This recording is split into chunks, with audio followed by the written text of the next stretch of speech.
Hello YouTube, this is Shirley426, and today we have the review of something called the Roundhammer, made by Earnestcore Craft, but this is also a licensed product from a game called Hardcore Mecha, and it's actually officially licensed by it because that game is made by a company called Rocket Punch here. So honestly, before I actually got this figure, I had no idea what I was buying. I was just going through AliExpress to find something else. I was basically looking for a specific item, and then this popped up, and it piqued my interest. The mecha design looked pretty cool. I thought it was a model kit, and I ordered it. So at that point, I had zero clue what I was getting. Maybe I was getting scammed, but no, it did arrive, but through AliExpress. AliExpress, thank you. But once again, it's not sent by AliExpress, but you get the idea. But once again, the box came in, but because of the whole AliExpress way of shipping stuff, the box was already a little bit banged up. And then on the inside, luckily most of the parts were okay. There was only 2 broken parts, which isn't exactly too crucial to the figure. But once again, everything came in way better than I expected, and I was really surprised to see by the size of the box. I thought once again maybe this is a really big mecha model kit, but no, it's actually a figure. Right over here, you can see it right over here. Yeah. So yeah, let's see what we got, what's going on here. So here we have the box here. Now I'm not sure what how they packaged it exactly, but once again, while the box was mangled up, all the inside parts other than the broken pieces, which were antenna pieces, everything was okay. Of course, problem was the blister pack. So usually when you buy a figure, you have a figure inside the plastic tray, then they put another plastic thing on top of it. That was pretty much cracked up. So maybe it was in the storage locker for a long time, who knows. So here we have the box looking cool. Now technically it looks like you get 2 mecha figures, but no, you get 1 mecha figure and then you get extra parts to make another figure based on this guy as well. So yeah. And here we go on the side, and on the back we have some extra details going on, which I will get into later. But once again, it seems like Hardcore Mecha is actually a game which after purchasing this, I did actually go into Steam, and Hardcore Mecha, the game, does actually exist. And then apparently there is a way to actually play with this guy in the game. Problem is there is a redeem code on the manual. However, it seems like maybe the time has passed a long time, because the redeem code has a different format now. So I'm not sure if I can still get this guy, but yeah. Anyway, let's see what we got. Alright, so here we have the main figure. This thing is called basically Roundhammer, siege cannon type, or a particle cannon type. So you notice that in the name they mentioned siege cannon type and particle cannon type. So my guess, this is the siege cannon type because it obviously has a giant cannon. And then here we have this yellow thingy, these yellow parts, which is basically you have to swap basically the top section with this guy, and now that becomes the particle cannon type, which is my guess here. So before we go into any other articulation or details, once again, here are some leftover parts, which is not really mentioned much in the instruction manual in general. So this is, I think it's just this orange piece is just a novelty thing, just a big symbol of the company that made this. It's a company logo, Earnestcore Craft, I think that's what's it called. And yeah, so let's see what we got. And then here we have 2 adapters, which I assume they're planning to maybe make more of these stuff, so for more customization, who knows. Alright, so let's see what we got. So for now we'll go with this guy, the siege cannon type first, and then we'll swap parts to make it into the particle cannon type. Alright, so let's see what we got. So you can definitely tell this is a very chunky, walking like tank type mech. So I definitely can tell it's not going to be too fast. So of course in the game, if you actually pilot it, I assume there are some basic mechanics in the game, so it'll maybe move a little bit faster than you think. Alright, so like I said, this is not a model kit, this is actually a full-fledged figure. So when you get from the box, there are some parts that you need to assemble or reconnect, because everything's like all detached here. And there is actually some good amount of die-cast. I can actually feel, I think the feet is die-cast because it has that metal feeling, and a little bit has that cold touch technique. It's a bit cold when I touch compared to the other parts. Thank you, Javi, for the extra tip. And yeah, so I think that so far that's the only part that uses metal, I think, that on the feet part here. But yeah, anything else is mostly plastic. Alright, so now let's start with the main body slash head. Now the head looks like it can open up like a mouse, but no, that's not the case here. It just looks like that. No sliding gimmick. Just to give you guys a quick idea of what came in broken is here. You can see these two parts here that's broken. Those are supposed to be antennas. So yeah, it's a bit shame, but once again, it actually took me a long time to find out where those broken parts were, because I found these two antenna looking parts and they were obviously broken. So it took me a while to locate this, but once again, even though it didn't broke, I don't think I would have noticed it anyway. Alright, now this thing has these gigantic things on the side. Let's go over with these things first. So what these are actually gigantic shields. So first of all, let me just take one out. So you can see this is actually connected to a gigantic ball joint with a peg here, a plastic ball joint, so you shouldn't have any problems moving this around. And then what you're supposed to do with this is basically you get one of the arms, you extend this part to the front like that, and then yeah, this is assuming that you have the shield arm on, and then bam, you have it. So this is supposed to be like some kind of extra, obstacle and shield for this guy to put on the ground, and then start blasting away to his enemies. Now once again, as you can see, the connection, these parts here, these joints are not loose. They're actually pretty a little bit on the stiff side.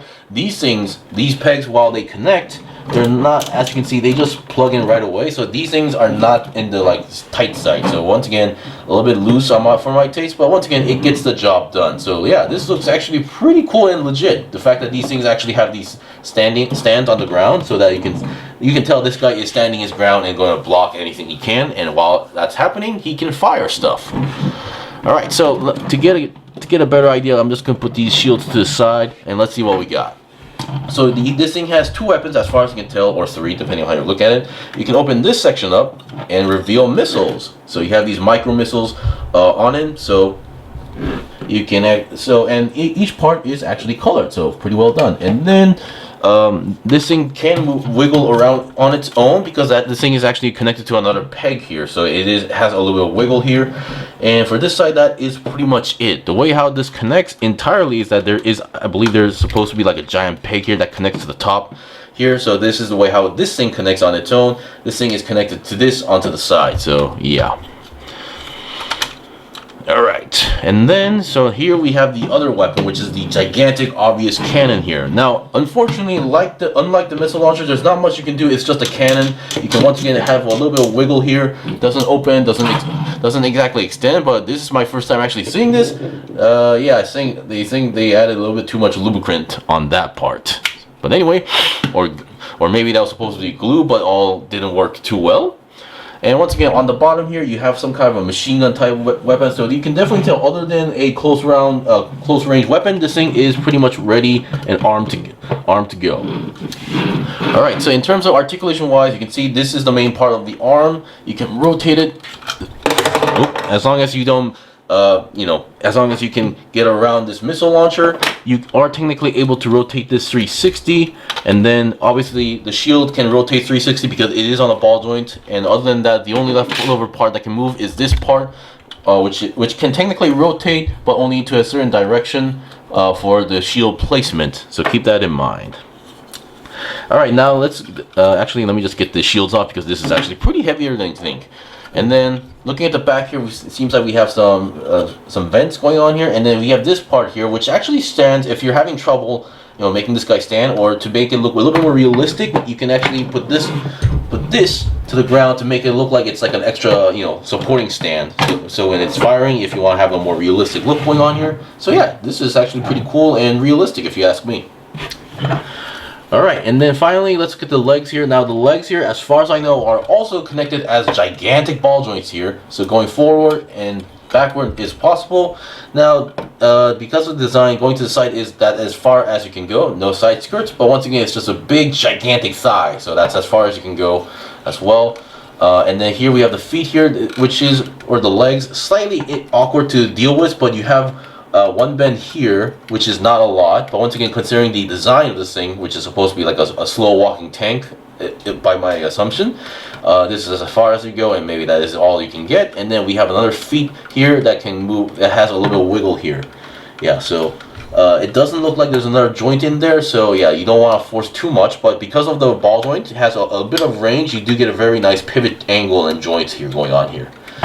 And once again, this is the type of mech that you don't, that it's not like you, even though you pose it, it's not gonna like give you the typical XCS style like dynamic like this like pose or anything. So keep that in mind.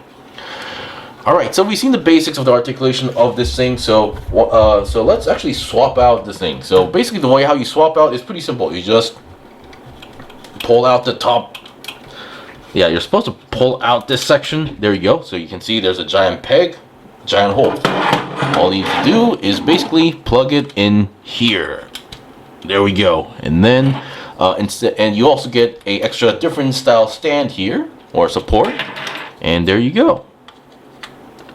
You're supposed to plug it in, and you get a more actually, I would say a more efficient looking back support, if you ask me. Oh, actually, I might have done that wrong. So this thing has a little bit extra, some articulation going on here. So it took me a while to figure out like which one is the correct direction. And you can see actually you have these pegs, these holes here. So actually, it is actually recommended that, let me get this thing out. You can actually plug this part in here again. And now you have access to the shields. So once again, a little bit messy at the moment. I'll be right back after cleaning the whole situation up. Okay, I'm back. So here we have the particle cannon type. So once again, all you need to do is to swap out the top body and then reattach these parts here. Now once again, that's how it is mentioned on the manual, but once again, this is kind of technically an option. So if you don't like the whole green shield on the yellow body thing, you can just use it without the thing. So I just wanted to point this out. So let me just get this thing out, because the way how this guy works is, as far as I can tell by the design and the main weapon of this guy, it's a very specific type weapon. So it's only used for, like, this thing only has one weapon, and that's the only thing this guy is good for. So let's see what we got. So you can see this is obviously this is like a gigantic mono eye, but also like a targeting system. So you can also pull this all the back to the side, open up like this, like a mouth. But once again, it looks like a mouth, but it's just maybe the camera just going upward. So that's the way how it is. All right. So what you do here? So number one, you pull these parts out. So let me actually get a little bit top and go a little bit more backwards. So these would be like this. You pull them out, and then you pull it all the way up, and then you're supposed to extend these. But once again, the extending part can come. The extending part can come later. So once again, you can extend like this. This is a pretty much a simple slide. Of course, when you first get it out of the box, it may seem a little bit stiff, and then you can also pull these to the side. As far as I know, yeah. So once again, these things are also connected the same way like the previous, like the gigantic cannon and missile launcher. So make sure everything is in place, and then let's see, yeah. And then these things are supposed to go. Actually, no. So yeah. So I messed that thing up. So originally they're supposed to go up like this. Yeah, because the manual doesn't do a really good job here. But once again. And then you're supposed to be able to rotate it like that. So you rotate it and make sure that it goes towards the head, because on here you can see there are these pegs, and these pegs are actually connect to the side of that head there. So now this part can actually get very messy. So at some point you're gonna have to like force it to connect on each side. So that's why you need to open the mouth to get that extra connecting point. And there you go. Once you have it connected, everything should be good. And then, yeah. So I don't know why they mentioned that these parts can move, but once again, they move, and it's up to you like how you want to make it look like. So yeah, and then there you go. You have the particle cannon mode. So it's basically, I think it's just basically a railgun type design here. So obviously you can definitely tell why having the shields up front is an option, because as you can see, this is the only weapon that this thing has. You don't really see any other weapons here, so it's very vulnerable. So hence having these shields up front might actually make sense. And these are the type of designs where you can definitely tell once it's on the ground or once it's on stance, it's not going to be moving for a while. So yeah. Anyway, that is pretty much it for the review. So once again, I bought this out of like curiosity. I didn't have this in purchase and plan, but once again, I bought it and I definitely enjoyed it. And also, it did introduce me to another mecha type game. It's a 2D side scroll game, just to give you guys an idea. I am not sponsored. I am not supported by the company. I just bought this from AliExpress just because it got my interest. Now, figure-wise, it's a pretty good quality figure. If you're into like the more realistic mech designs rather than the more Gundam style mechs, I think this is going to be a small treat for you as well. Anyway, if you guys got any questions or request them, comment below. I still have more stuff to buy and build and maybe Razihel, so please stay tuned. Until then, see you guys next time.